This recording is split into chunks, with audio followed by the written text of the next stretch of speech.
What's up, y'all, and welcome back to my channel. So in today's video, I'm going to show you the different ways that I like to take my herbs. So let's go ahead and get right into the video.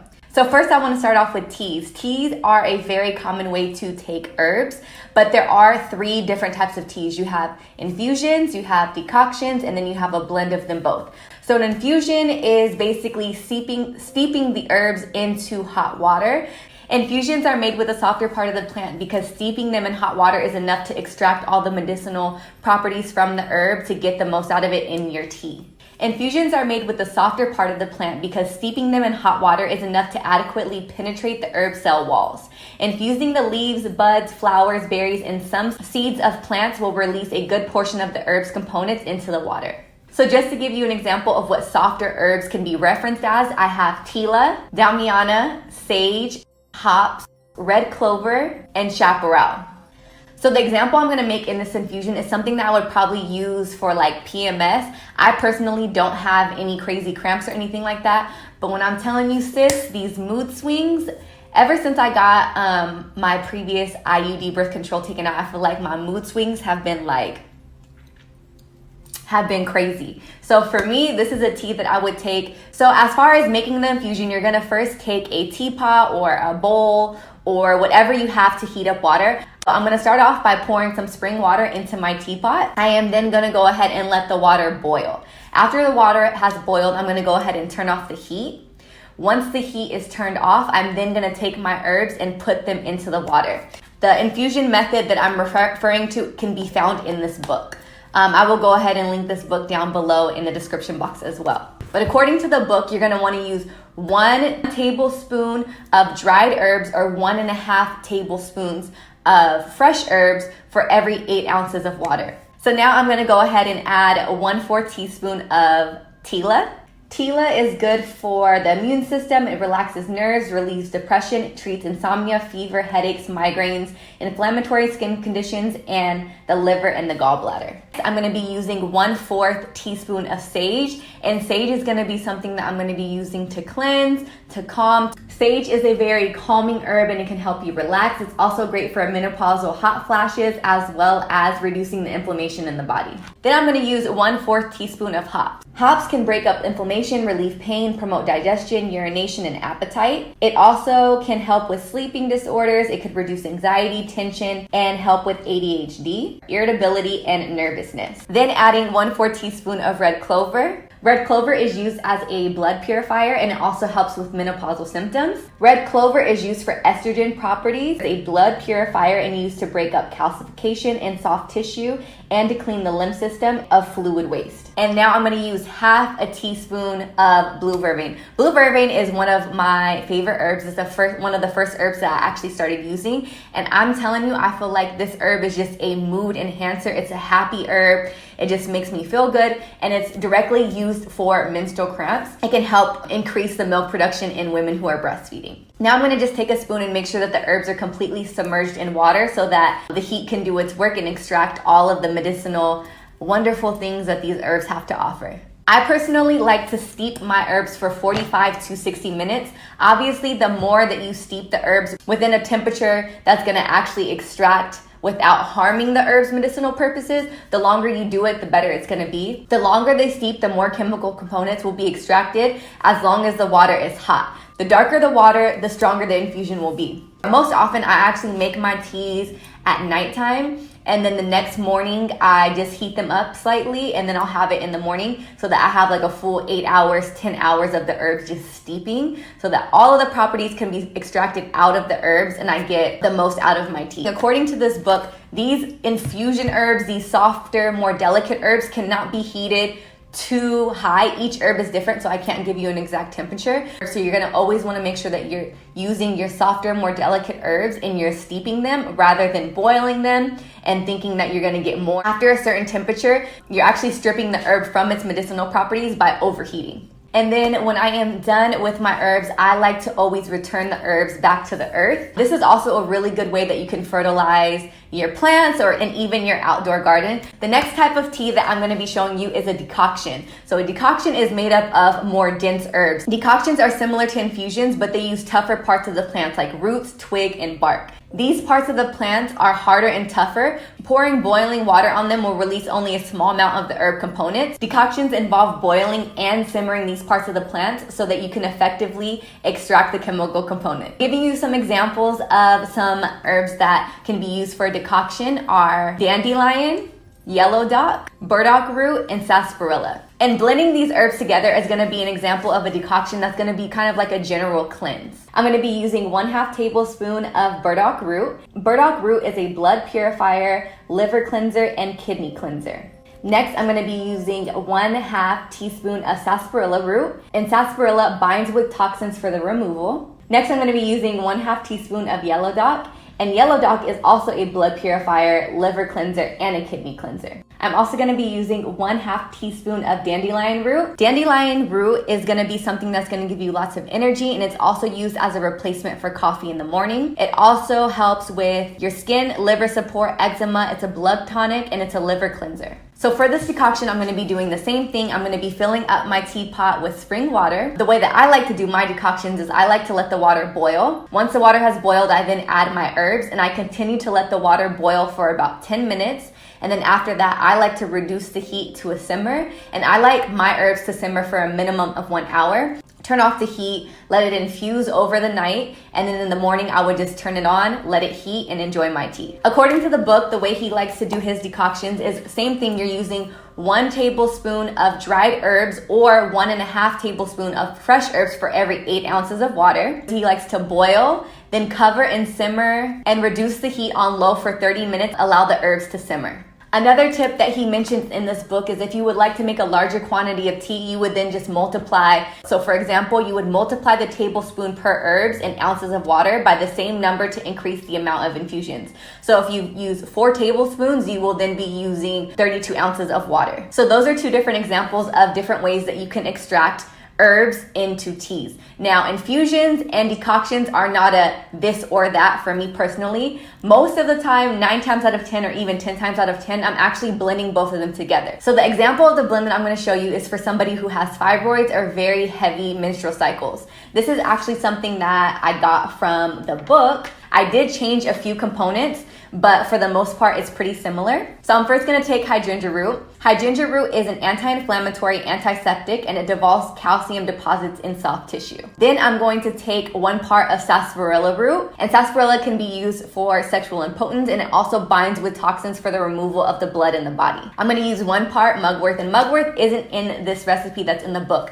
but I like to use mugwort because it is used for women who have very heavy periods and also can help relieve menstrual PMS. Next, I'm going to be using 1 part Damiana. Damiana can be used to balance hormones and shrink fibroids. And next, I'm going to be using sea moss, and I don't really need to say much for sea moss. I'm sure y'all all know about sea moss. And for the purpose of this blend, sea moss supports connective tissues in your yoni. So once again, I'm going to start off with my spring water, and the herbs that are the most dense, which you would have to use for a decoction, are going to be the sarsaparilla as well as the hydrangea root.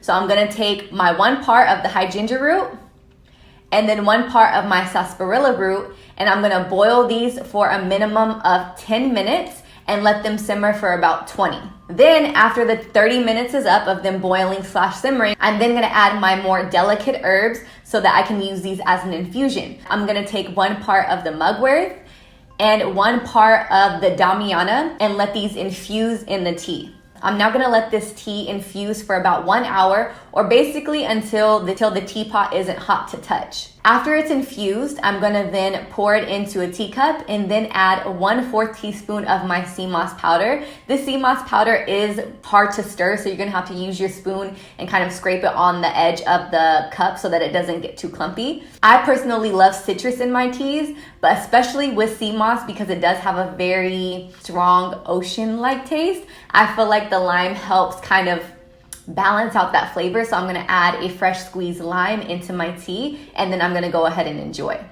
Those are the 3 different most common ways that I like to have my teas, through infusions, decoctions, and most of the time I just blend both together. The next way I like to enjoy my herbs is through a nice refreshing fruit smoothie. For this blend of herbs and smoothie, this is gonna be helping my respiratory system, gonna allow me to breathe and be clear if I'm feeling congested in my chest, if I feel like I'm getting the flu, or if I'm getting the cold, sniffles, or allergies. These 3 herbs are great for the respiratory system. I'm gonna be using mullein, ginger root, and elderflower. Oranges are packed with vitamin C, which is gonna help you boost your immune system. So instead of just using spring water, I like to take 2 oranges and freshly squeeze them into my juicer. Then I'm gonna be adding mangoes. Mangoes are also surprisingly packed with a whole bunch of vitamin C, which is gonna help you boost your immune system. Then I'm going to add blueberries, and blueberries are very high in antioxidants. Now I'm gonna take 1/4 teaspoon of mullein. Mullein has anti-influenza, antibacterial, antiviral, and anti-inflammatory components. It is directly used to help treat and boost the immune system and remove mucus from the respiratory tract and the lungs. Now I'm gonna use 1/4 teaspoon of ginger root, and ginger root is an anti-inflammatory and it's gonna help boost the immune system. Then I'm gonna be using 1/4 teaspoon of elderflower. Elderflowers are a different part of a plant to something that people commonly use for flus, which is elderberry. This is also an anti-influenza and anti-inflammatory, and it's gonna help boost your immune system. Then I would blend these all together and serve. The next way that I like to take my herbs is use them in breakfast or soups or things like that. Depending on the herb, because not all herbs are the best tasting, but you have your herbs that are more bitter and more potent, and then you have some of your herbs that are gonna be more nutty and more earthy. Depending on your taste buds, these might blend very well with some of the things that you like to make day to day. So I'm gonna go ahead and show you an example of an amaranth bowl. Amaranth, as I've mentioned in other videos, is an alkaline grain. These are native to the Mayans, and it is completely alkaline. It's a great source of fiber and a great source of protein. On my amaranth bowl, I would then like to add some hemp seed. Not only is hemp seed a complete source of protein, but I also really like the texture that it gives my amaranth bowl. Then next, I like to add flaxseed, and flaxseed is very high in fiber and it's also high in estrogen. And then for a little bit of sweetness, I like to add my strawberry puree. And now for the herbs, I'm going to add 1/4 of a teaspoon of ashwagandha and 1/4 teaspoon of maca. These herbs are both adaptogens, and for this meal, this is something that I would have as an energizing post-workout muscle building meal. Ashwagandha is known to balance the stress levels, and maca can help with gaining weight. Both of these herbs are also used to balance out hormones, boost testosterone, and also help with estrogen levels. Another way that I have incorporated herbs into my cooking is in one of my alkaline videos. This is a soup that I made, and this is great because for people who don't necessarily want to take their herbs, but you kind of have to slip them in and sneak them in, this is a soup that I make whenever I feel like I'm getting sick. And when I add sea moss and bladderwrack and some lime, you can make a really healthy broth for a soup. If you guys are interested in checking out this video to its entirety, I will go ahead and link it down below in the description box. Honestly, mixing herbs directly in food is something you kind of have to play with, especially with people having different taste buds. It could be a fun way to get creative with your cooking so that you can give your family, friends, loved ones, or even yourself the medicinal benefits of these herbs in your day-to-day food. And the next and final way that I like to take my herbs is in capsules. This is probably the most common way that people take herbs. In this book, he kind of stresses that he personally doesn't like buying capsules because there's been instances where capsules have been bought and they've been tested by labs and they've come back to not actually have what's stated that is in the capsule. And the way that I see it is plants all have a natural cycle just like all natural things in life. For example, somebody can tell you that they're giving you Damiana capsules, but if the part of the Damiana plant is taken when it hasn't reached its nutritional capacity, then yes, it's Damiana, but it's not a very potent form of Damiana. So just for example, in a simpler complex, I'm gonna actually probably do a video on this because I feel like it's a tough subject to kind of cover, but take it as this. You have a but I'm gonna try to explain it because it's gonna bother me. So take it as this. You have a bush and it's a rose bush, but it's the winter. So if you pick the rose bush right now in the winter time and you try to give them to your significant other, your mom, or for yourself, or try to put them in a vase in your house, there's not going to be rosebuds on the rose bush. It's still going to be rose, but it's not going to be the rose that you're used to receiving. Same thing for herbs. People can pick out of the Damiana plant or the hops plant. But if it's not in the nutritional cycle of where it's at its highest form with the nutritional benefits, then you're not really getting what you're not really getting out of it what you're buying it for, if that makes any sense. I will do a whole video on that just in case you guys don't understand what I'm saying. But in this video, he actually likes to buy the herbs in bulk and then blend them down himself. So in this video, I'm going to make antiviral capsules. These capsules are going to be great for sexually transmitted diseases, viral infections, inflammatory infections, and things of that nature. So I'm going to be using cat's claw, chaparral, and yellow dock root. First, I'm going to take 1 teaspoon of yellow dock root, then blend that next to 1 teaspoon of cat's claw. Then I have my chaparral. Chaparral is going to be an infusion herb, so it's a more delicate herb. So I'm not gonna put this in the blend just yet. So a very DIY way of doing this is getting these herbs and putting them into a mortar and pestle and grinding them down. This is actually gonna be very hard because these are roots. I personally am showing you guys this example, but if it were up to me, I would just put this in my Ninja and then blend them down. This is actually fenugreek seeds that I've blended in my blender, and it got down to a pretty fine powder, but it definitely could be broken down more. So if you're gonna do it this way that I've put in the video, it's gonna take you some time, but if you can invest into a high quality blender or herb grinder, then it would be best to do that. And then taking these veggie capsules that I got, I would then just put the herbs into the capsule and then close them. This is a very DIY way of doing it. I personally have a herb capsule maker. If you guys want a video on a more effective way to do it, I will go ahead and do that for you. And when doing this is something that you can take daily or for a periodic time, depending on the herbs that you're using. In this book, he mentions how much you should have of each herb daily. Obviously, you would want to consult a holistic doctor or your primary doctor to see if they are able to be used if you are taking other medications, or if you have any prior health concerns, or if you're pregnant or things of that. But yeah, those are the different types of ways that I like to take my herbs. I hope this video was informative. If you would like me to elaborate on any part of this video, go ahead and put that down in the comments below. Thank you guys so much for watching.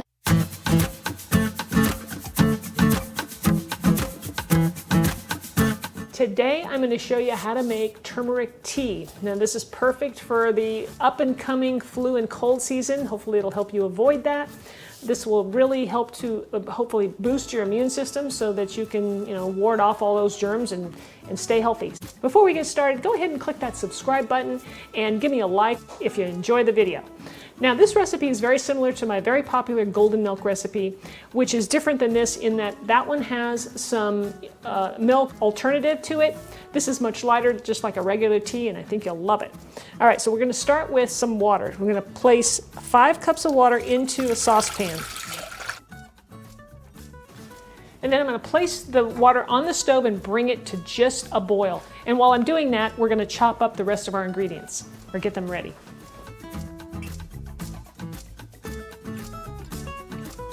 We're going to start with our turmeric root. You can find this at Whole Foods. I know they carry it. And if you can't find it, you can always use ground turmeric. It's not quite as good, I don't think, but use what you have. Now, I like using the fresh because it's just better. Now, you can either slice it up or you can grate it. I like to grate it. I just leave the skin on it and we just grate it up. And you're going to grate about 2 inches long of it. Another tip you can try with the turmeric is to freeze this first and then grate it, and it keeps it from staining as much because it's just frozen, and it tends to work pretty well. Okay, so next is our ginger. Instead of grating this, I'm going to go ahead and show you how I would slice it up. If you wanted to do the slicing method, you just want to cut this very thin. So if you wanted to slice up the turmeric, you could do that as well. And you're going to use about 1 inch or so of the ginger.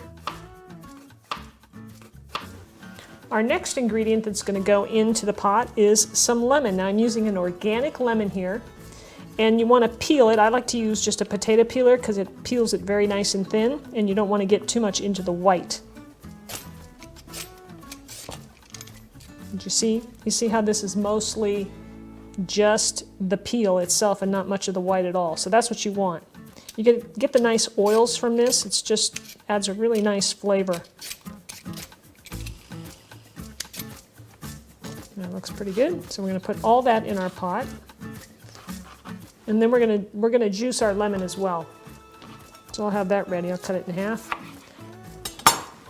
So now we're going to take this over and place these ingredients into the pot of water when it's ready. Okay, so here's our water. It's almost to a boil. You don't want to boil turmeric. It isn't good for all the good properties in it. So it's almost ready to boil. I'm going to toss it all in. And that was the turmeric, the ginger, and the lemon peel. I'm going to toss in some cinnamon. In goes a few cracks of pepper. You can add as much of this as you like. It's important to have the pepper in there. That helps with the absorption of the curcumin that's in the turmeric. That really helps make it absorbable and usable in your body. Now, like I said, we're not going to boil this. We're just going to bring it to a simmer, and we're going to let this simmer for 10 minutes. So I'm going to turn my temperature to low and set the timer. After 10 minutes of simmering, the tea is done, and I'm going to carefully, hopefully, pour it into my strainer here into a larger glass, because you want to strain out all of the, all the turmeric bits and pieces. Oopsie. Remember now, this stuff does stain. Okay. And you just want to strain it out. You can see I have paper towels laid down here because I want to protect my counters and whatnot. And you're going to take your lemon, the one we had peeled, right? And we're going to squeeze that fresh lemon juice right into the tea. It gives it a nice bright flavor.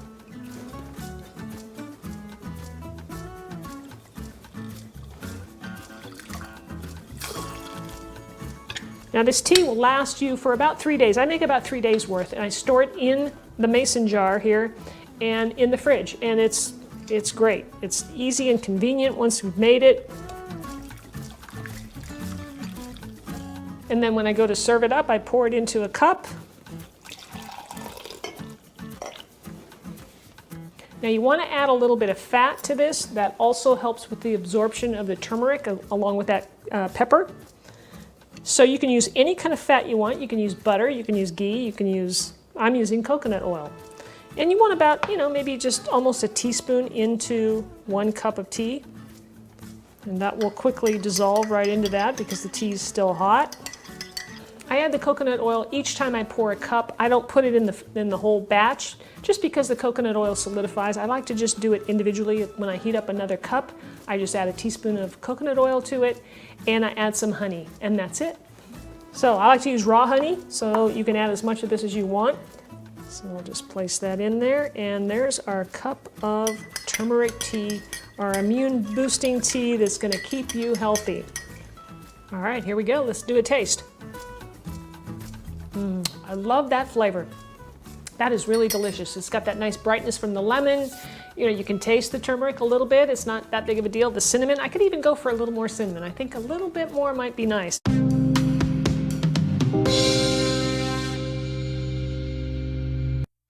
Are you experiencing receding gums? If you are experiencing receding gums, then you have found a great video to watch. In this video, you will find 4 best home remedies to help grow back your receding gums. Your gums are not something that you should ignore. We present you homemade recipes that require only simple ingredients such as herbs and spices. So let's see them. 1. Green tea. Green tea has abundant of health benefits. It is full of antioxidants that fight free radicals. One of the antioxidants in green tea is catechins, and it helps in destroying any periodontal disease. This antioxidant can strengthen the connection between the gums and teeth. Its anti-inflammatory properties will lower the swelling of gums that cause oral disease. How to use it? 1 cup of green tea every morning. 2. Aloe vera. We present you another ingredient that can help you with the gum problem. It is aloe vera, and it has many health benefits, and most of them connected to skin problem. The reason is because aloe vera has anti-inflammatory properties and repairing capabilities. In case of receding gums, aloe vera will fight against inflammation and will turn the cells, which are very important for repairing the tissues. It will prevent other infections due to the antibacterial properties. So how to use it? Use a gel from aloe vera. There are two ways. The first one is to use aloe vera like a mouthwash and for brushing. Once you have floss and brush, put some aloe vera gel and once again brush the gums and teeth. This should last around 3 to 5 minutes. Then rinse your mouth thoroughly. The other way is to use it as a mouthwash. 3. Oil pulling. One of the most effective treatment for receding gums is oil pulling. It also helps with other oral disease and it is most known for healing cavities. Sesame oil has many health benefits and anti-inflammatory properties. It can reduce plaque buildup and destroy the toxins in the mouth. So how to use it? Take sesame oil and warm it up. Do not overheat the oil. You only need to warm it. Then brush the teeth and take the sesame oil in your mouth. Gargle it and swirl it around your mouth. Do this few minutes. 4. Lemon oil. These are known for their antiseptic and antibacterial properties. The lemon can stimulate the growth of receding gums. It will also destroy the bad breath. Lemons are acidic and remember, too much of them can destroy enamel of your teeth. Do not use lemon oil every day. It should be used only one time in a week. So how to use it? Apply little bit of lemon oil on your finger and massage your gums for a couple of times. If you like our video, please give us thumbs up and share this video with your family and friends. Thank you. Different ways I like to boost my immune system quick and easy at home. So let's go ahead and get right into the video. So the first way is using an elderberry syrup. Elderberry syrup can be found at like CVS, Walgreens, Rite Aid, Whole Foods, Trader Joe's. And the elderberry herb binds with the H1N1 flu virus and blocks it from entering the cells. It's used to treat colds, flus, and allergies to remove the mucus from the respiratory system. There are 6 to 35 milligrams of vitamin C per 100 grams of elderberry herb, which accounts for about 60% of your recommended daily intake. There's lots of studies about elderberry and you guys can do your own research and find out what those studies are, but it is said that a lot of people who have flu-like symptoms take elderberry, a tablespoon of elderberry syrup when they start feeling the symptoms come on, and after 24 hours of taking the elderberry syrup, a large percentage of people have reported improvements within those symptoms within 24 hours of taking the elderberry syrup. Just 1 cup of elderberry contains 870 milligrams of vitamin A, 406 milligrams of potassium, 52.2 milligrams of vitamin C, 9 milligrams of folate, 55 milligrams of calcium, and 2.32 milligrams of iron. So the way that I incorporate elderberry in my routine is I'll grab a spoonful of my elderberry syrup that I made and then I'll take it in the morning. You do want to be careful because it is packed with vitamin C, and for me personally, it does give me a lot of energy. So I prefer to take it in the earlier part of the day because I don't want to stay up all night. I do have a full recipe and an in-depth process of how I like to make my own elderberry syrup at home, and I will go ahead and link the video down below in the description box. The third way that I like to boost my immune system at home is using tea infusions or decoctions. Pretty much every herb in my herb collection has some type of health benefit to boost the immune system. I'm going to use herbs like chaparral, sarsaparilla, tila, yellow dock. Chaparral is an antibacterial, anti-tumor, anti-inflammatory, and it treats the respiratory system. But with chaparral, you have to use this for a very short period of time. A lot of these herbs are super powerful, and if you do have other health issues, it can actually trigger something that can be potentially harmful to your body. So you do want to go ahead and verify before using some of these powerful medicinal herbs. The next herb is sarsaparilla. This is an anti-inflammatory, antibacterial, and it binds with the toxins in your body to pull them away from the body and the blood. Tila is an antioxidant and an anti-inflammatory, and it has been used in traditional medicine to support the immune system. It's also great for stress, for anxiety, and also for sleeping at night. So in this time, if you are suffering from any type of anxiety, any type of nervousness, things of that nature, tila is a really good relaxing herb. Yellow dock is an antibacterial and an anti-inflammatory, and it has been used to purify the blood and for inflammation of nasal passages and the respiratory tract. Yellow dock is a super herb and it's gonna do a whole lot for your body. Mullein is an antibacterial, anti-inflammatory, and anti-influenza. This herb is primarily used to remove mucus from the respiratory tract and the lungs. So obviously out of these herbs, yellow dock is gonna be more of a dense herb because it is a root. So first I would take the yellow dock and I would boil it for about 15 to 20 minutes because the remainder of the herbs are more delicate, so you'd want to go ahead and infuse them in the water.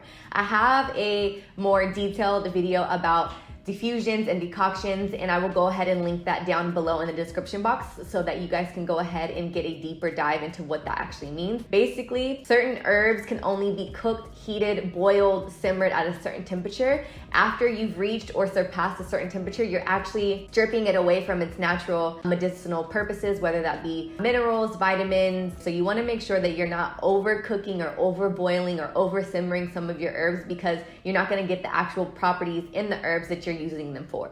The fourth way that I like to go ahead and boost my immune system is taking a bladderwrack sea moss shot. Now the way that I like to do this, I like to take 1/4 teaspoon of sea moss powder. Sea moss alone has 96 of the 102 minerals that are in the body. It is very high in iron, soothes irritated mucous membrane from colds, cough, bronchitis, and intestinal problems. Sea moss is also used to support joints and healthy skin. It's also used to boost the immune system and reduce inflammation, improve digestion. It's antibacterial, anti-inflammatory, and a laxative. Sea moss has so many benefits. It has 96 out of the 102 minerals, so you already know it's gonna hook you up with your immune system. Next, I like to add 1/4 teaspoon of bladderwrack powder. Now, bladderwrack, once again, is another super herb. It's gonna have the remainder of the 102 minerals, making this concoction a shot of 102 minerals that you can take in the morning when you wake up. You can feel the energy go through your body. It also tastes like the ocean, so it's not the most enjoyable shot, but it's just a quick shot. And after that, you're good. You have 102 minerals, so you just gotta suck it up. I also like to add 1 whole lime. I personally am a citrus freak. Like, I can eat limes and lemons all by themselves. So this might be too much for somebody who doesn't like citrus, but I like to add a whole lime squeeze, and then I like to add a tiny bit of spring water to kind of easier consistency. I also sometimes do it just with lime. It just kind of depends. But for those of you guys who don't like citrus, using a larger amount of spring water is probably gonna be better for you. But I will say that the lime does help drown out the ocean sea flavor of the sea moss and bladderwrack, just my personal opinion. But bladderwrack is great because it's a high source of iodine. It treats iodine deficiency, and it treats underactive or oversized thyroid. It's rich in calcium, magnesium, potassium, and it can also help with weight loss. One 580 milligram supplement contains 155% of the iodine recommended daily value. It's also anti-candida, antibacterial, and an anti-tumor. When I'm telling y'all I've lost an unnecessary amount of weight and I have been taking herbs, I will say that I can't pinpoint exactly which herb has allowed me to lose amount of weight, but bladderwrack has worked for others. So if you guys are looking for like a weight loss supplement, that can also help you as well. And it can also allow you to boost your immune system and get your 102 minerals when taking these two together. The second way I like to boost my immune system at home is using a fresh juice compact with a lot of minerals, nutrients, and fresh fruits and vegetables. Celery is great because it's packed with vitamin C, beta carotene, and flavonoids, and there are at least 12 additional antioxidants in a single stalk of celery. It's also packed with vitamin A, vitamin K, and vitamin C, and minerals like potassium, folate, magnesium, and iron. The majority of this drink is going to have celery, so I put anywhere from like 5 to 6 stalks, and I like to break them up in half depending on the size. And next, for liquid, I like to add fresh squeezed orange juice. Oranges are great because once again, they're packed with a lot of vitamin C, and one orange can offer 116% of the daily recommended dose of vitamin C. Vitamin C is also super important in boosting up your immune system and keeping away things like colds and flus. Typically, I like to use anywhere from 1 to 2 oranges. You can also mix this with water if you like.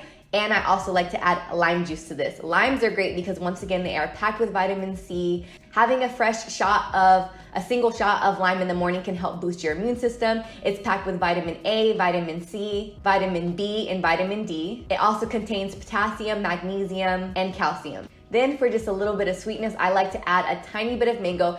It is also packed with vitamin A, and it can help alkalize the body. And about half a teaspoon or half a tablespoon of fresh ginger.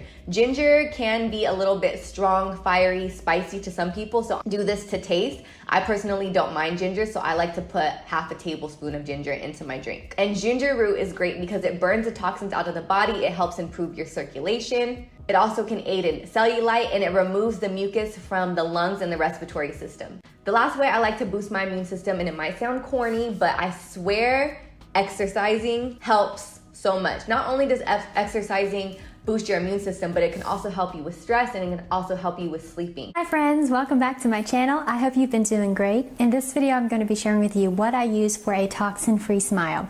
So I am a mama to one, and I'm also currently expecting our second child.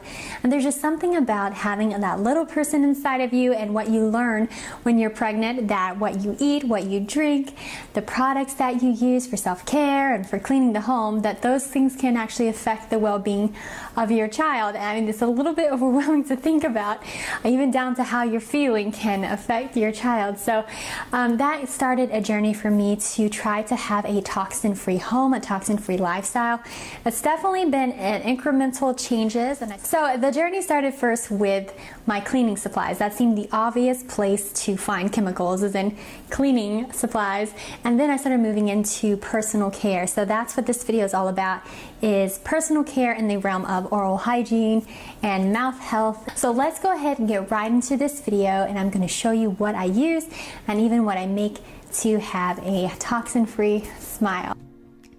So the first tool that I use is this copper tongue scraper. I use this before I brush, and tongue scraping is done in other parts of the world. It's starting to gain popularity here in the United States, and you basically start at the back of your tongue with this U-shaped tool and you scrape forward, and that removes bacteria. Our tongues collect a lot of bacteria, and if you don't get that very clean, like even more than brushing with a toothbrush, that bacteria is just kind of hanging out in your mouth, and it's not good for your teeth. So I bought mine from this brand called Wowie on Amazon. I have an affiliate link below. And like I said, it's pure copper, so that is an antibacterial naturally. So to me, that's the best material to get your tongue scraper from. You can buy them on eBay for cheaper, but I'm not sure about the quality of those. The next thing that I'm going to share with you is my homemade toothpaste. It's made out of a natural sweetener. Xylitol is the best option because it actually helps prevent cavities. And then some bentonite clay, which is a great source of calcium if you get the right kind. And then this is called spirulina. You'll find this in healthy smoothies, like green smoothies. And it's an amazing source of calcium as well, and as well as some wonderful minerals. And so this recipe was focusing on remineralization of the teeth. And then I also have some Melaleuca tea tree oil, which is great for your gums and overall oral health. Doesn't taste that great, but it does the job that I want. So I want to show you how easy it is to actually make your own toothpaste. My first step is going to grind my rock salt into a super fine powder. If you buy your salt in a granulated form, your natural salt in a granulated form, you probably won't have to do this step. But mine was thick rock salt, so I wanted to get it extra fine, kind of like a powdered sugar, so it wasn't so abrasive on the gums. So this worked perfectly for this, my electric spice grinder. So it's really important that if you're using salt, that you want to get a natural salt. This one has 80 trace minerals in it, and that's what I wanted, those minerals to apply to my teeth. You can also use baking soda in place of that salt, and we are going to be adding in the dry ingredients. Again, the bentonite clay, you want to make sure that you get the one that's calcium, because you can also get bentonite clay that is sodium. So it's important you get the right one. And now that we have our dry ingredients together in the spirulina, we are going to mix this together. And basically, to make your own toothpaste is super easy. You just have to have the right ingredients on hand, and they're very easy to get a hold of if you shop online. And I'll have some resources below. So now I'm going to be adding in my essential oils, and I'm adding it in at this stage while it's still in a powder form so that it mixes well into the toothpaste and doesn't run into any issues with mixing with the water. So the type of essential oils that you'll choose for your toothpaste, if you choose to make your own toothpaste, should address your particular issues. Gum health was important to me. I have some gum recession in one area particularly, so I wanted to address that. Now you can keep your toothpaste toothpaste, actually in a powder form, so not a paste, and store it that way, I'm going to go ahead and mix some water with mine to make it into an actual paste. The benefit of keeping it as a tooth powder and mixing in water as needed is the extended shelf life. You can just mix all the powder stuff together and just keep it in a bottle until you need to mix them up to brush your teeth. And I think probably using just some filtered water in a bottle under the sink would be a great option. So you can see how well this comes together into a fluffy toothpaste. And then now comes the question of storage. So a nifty way to store your toothpaste is in one of these squeeze bottles. I got this one from Target a long time ago, and it's important that your plastic is, of course, PBA free, since this is something you're putting into your body. There are a lot of issues with plastic and chemicals in plastic that can leach into foods and personal hygiene products. It's really hard to avoid because it's just the way that it works. It's so convenient to be able to have the functionality of the squeezable bottle. As you can see here, it just makes it so easy to squeeze out your toothpaste. Of course, another option though, instead of using a squeeze bottle with the plastic, is to use glass. So you can keep it in a jar and scoop out as needed, and that would work. But yeah, it's not as functional, but it is healthier. So if you find you just cannot do without your regular toothpaste that has chemicals in it, such as fluoride and other items. Fluoride is known to negatively affect the thyroid, which can cause all kinds of issues. And a lot of people have thyroid issues, and it might be due to toothpaste. So if you find you just can't do without this toothpaste, your fluoride toothpaste, you can use liquid kelp supplement, or actually an iodine supplement. It can be made using other ingredients, I believe, and that actually helps to counteract the effects of fluoride in the body. So that is an option as well. I still don't think it's the healthiest option to use fluoride, but at least this can negate some of the negative effects of fluoride in your toothpaste. So the other thing that I use is this activated charcoal infused bristle brush. It's also by Wowie, so you'll find a link for that below as well. I really like the tapered design of this brush, and it comes in a pack of 4 because you should replace your toothbrush, I think, every 3 months. So I really like that it has activated charcoal in the bristles because that's an antibacterial, which is really great. Our toothbrushes can collect a lot of bacteria, so that's really good. It's nice that this is biodegradable, it's PBA free, and I really have been enjoying my Wowie products for oral hygiene, so definitely recommend this brand of toothbrush. There's some other good brands out there too, I'm sure. So I didn't get a chance to film the dental floss that I use. I will have the information linked below for what I use for that as a natural option. So here is the mouthwash that I use. It's by Tom's, and it has all natural ingredients, fluoride free, of course. And one of the powerful ingredients that it has is xylitol, which I talked about before as being an anti-cavity, and it actually helps your saliva produce saliva. So you'll notice that when you're using xylitol products, you'll notice your saliva increase. So the last thing that I want to talk to you about is oil pulling with organic coconut oil. This is really, really good for removing toxins, remineralizing your teeth. It's great for gum disease, gum recession. Coconut oil has antibacterial properties as well as some other great benefits for the mouth. So basically you put in a spoonful of this in your mouth. I like to do this when I shower because it's just good to multitask with this one, because you can do it anywhere from 10 to 20 minutes if you want. If you don't have that much time, that's fine. I think you still see benefits if you even did it for 3 to 5 minutes every day. People have seen amazing benefits. It can also whiten your teeth naturally. Are you experiencing receding gums? If you're experiencing receding gums, then you have found a great video to watch. In this video, you will find 4 best home remedies to help grow back your receding gums. Your gums are not something that you should ignore. We present you homemade recipes that require only simple ingredients such as herbs and spices. So let's see them. 1. Green tea. Green tea has abundant of health benefits. It is full of antioxidants that fight free radicals. One of the antioxidants in green tea is catechins, and it helps in destroying any periodontal disease. This antioxidant can strengthen the connection between the gums and teeth. Its anti-inflammatory properties will lower the swelling of gums that cause oral disease. How to use it? 1 cup of green tea every morning. 2. Aloe vera. We present you another ingredient that can help you with the gum problem. It is aloe vera, and it has many health benefits, and most of them connected to skin problem. The reason is because aloe vera has anti-inflammatory properties and repairing capabilities. In case of receding gums, aloe vera will fight against inflammation and will turn the cells, which are very important for repairing the tissues. It will prevent other infections due to the antibacterial properties. So how to use it? Use a gel from aloe vera. There are 2 ways. The first one is to use aloe vera like a mouthwash and for brushing.